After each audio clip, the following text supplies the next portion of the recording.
Hello everyone, তো আবারও নিয়ে চলে এলাম নতুন একটা মণ্ডপ।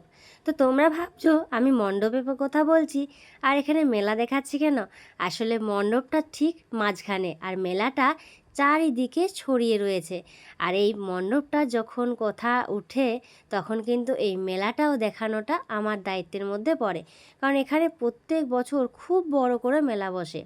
আর এর মাঝখানে রয়েছে মণ্ডপটি এত সুন্দরভাবে সাজিয়েছে যে দূর থেকে দেখলেই চোখ কিন্তু ঝলসে যাবে।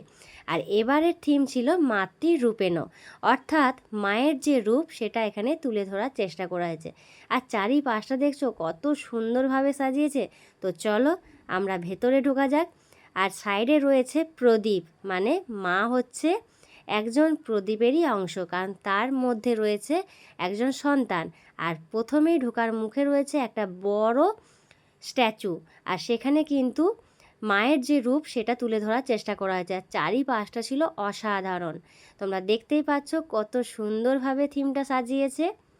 তো তোমাদের এই সব ভিডিও দিতে পেরে আমারও খুব ভালো লাগছে। এত ভিড়ের মাঝখানেও কিন্তু তোমাদের জন্য আমি এই ভিডিওগুলো তুলে রেখেছিলাম। আর একটু একটু দেরি হচ্ছে দিতে, কিন্তু কি করব বলো, তোমাদের সাথে শেয়ার করতে বড়ই যে ইচ্ছা করছে। তো দেখো এখানে মায়ের যে রূপ সেটা কত সুন্দরভাবে ফুটিয়ে তুলেছে। বাঁকুড়ার দশরবান্ধে যে বাবার প্রতিরূপ তুলে ধরা হয়েছিল, এখানে কিন্তু মায়ের প্রতিরূপ তুলে ধরা হয়েছে। বাবা মা দুজন মিলেই তো একটা সন্তানকে মানুষ করে, তাই না? আর সামনেটা দেখছো কত সুন্দর। আর দেখো এখানে যে দেবীর মূর্তি সেটাও কিন্তু দারুণ লাগছিল। আর লাইটের কালার ছিল আরও সুন্দর। আর ওপরের যেই সাজানো অংশটা ছিল সেটা কিন্তু অসাধারণ।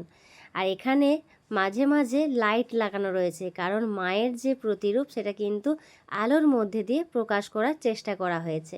তো বন্ধুরা, আজকের এই ভিডিওটা তোমাদের কেমন লাগছে অবশ্যই কমেন্টে জানিও। আর নিজেদের মধ্যে কিছু কিছু ছবিও আমরা তুলে নিয়েছিলাম, সেটাও তোমাদের সাথে শেয়ার করলাম। কারণ আমার হাজব্যান্ডের একটাই কথা বলার, যে এখানে যে মাতৃরূপেণ অংশটা আছে সেখানে যেন একটা আমি পোস্ট দিয়ে দাঁড়াই। আর বাইরে বেরানোর পর এই সুন্দর ম্যাজিক শোটা আমার চোখে পড়েছিল, এরা কত কষ্ট করে পয়সা উপার্জন করে।